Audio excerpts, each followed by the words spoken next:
So, I know you said he's like 26. How long has he been living out there, or how long have you guys been there? He has been here for 3 years. He's been in Ghana for 3 years. How's he sustaining himself financially? Oh, he has money. Okay. He has money. We all have money. We have money. Okay. So, Wow. yeah, he went to, he graduated from ASU. He is a, oh my goodness, he is a, something to do with chemistry. Okay. I have to ask him. It's this long word, but yeah. So he has money. So what I did, and what I did for all of my children, once I had a child, I automatically started putting money back for them to go to college. Okay. When they turned 16, I took them to go and get their driver's license, and I purchased them a vehicle. And when they turned 18, I automatically registered them to vote. So what I did was, when my children decided to go to college, they didn't have to go nowhere to get no Pell Grant, the beg, or none of that stuff. Mommy and daddy had them taken care of for college, right? Yeah. So with my son that's here now, I had his college money already ready. When he told me what college he wanted to go to, I was like, okay, I got you, right? So when I told him, I said, honey, sign on. Let me see how much money I need to take up here to ASU, because he's getting ready to go. So when he signed in, I just see a whole lot of numbers. I'm like, hold on, what is this? What's going on?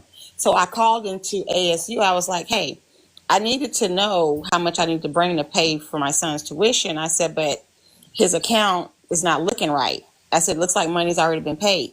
My son went to ASU on a full academic scholarship, and I didn't even know it until I got ready to go pay. So they told him, they said, ma'am, you don't have to pay anything. They said he's got so much money that he's going to get money every semester. And I was like, what? So yeah, my son is smart, but I didn't know that he had this scholarship. He didn't even know he had this scholarship. But yeah, he had a full ride academic scholarship to ASU. So what I did, I told him, I said, now, sir, if you play your cards right, and if you listen to me and do what I tell you to do, you can come up out of ASU with $100,000 in your pocket. And that's what he did. And so what I did was, the money that I saved up for him to go to ASU those 4 years, I gave it to him. So that's how he's able to do what he wants to do over here without having to work. Got you. Okay. And Okay. see, Yeah. a lot of other Black parents need to start doing this. When you have a child, don't think, oh, well, the child is going to be able to get a Pell Grant, or the child is going to be able to get a scholarship. When that child pop out your womb, you need to start saving up for that child. Yeah. Because it's not fair for that child to graduate from high school and want to go to college or whatever and not being able to. Right.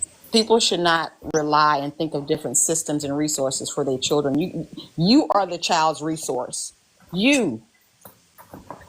Just like I told my daughter, all my children, if you don't have the financial stability and ability to take care of your child solely by yourself, don't have a child. Because in the United States, 6 weeks old, the baby going to daycare, the mama going back to work. Who's raising your child? Daycare raising your child. When your child get old enough to go to kindergarten, your child is in kindergarten, you at work. Who raising your child? Kindergarten raising your child. At what point are you going to raise your child? If you don't have the ability for at least one parent to stay home and raise that child, don't have the child. Don't do it.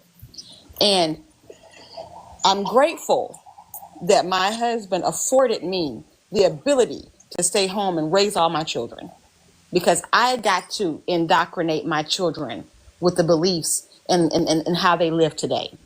And that's how every Black person should think. We shouldn't be sending our children off to school for the YT people to raise them and teach them and all of that. We should be doing that. We need to be more of a community and unified as a foundational Black American communities. Yes, ma'am.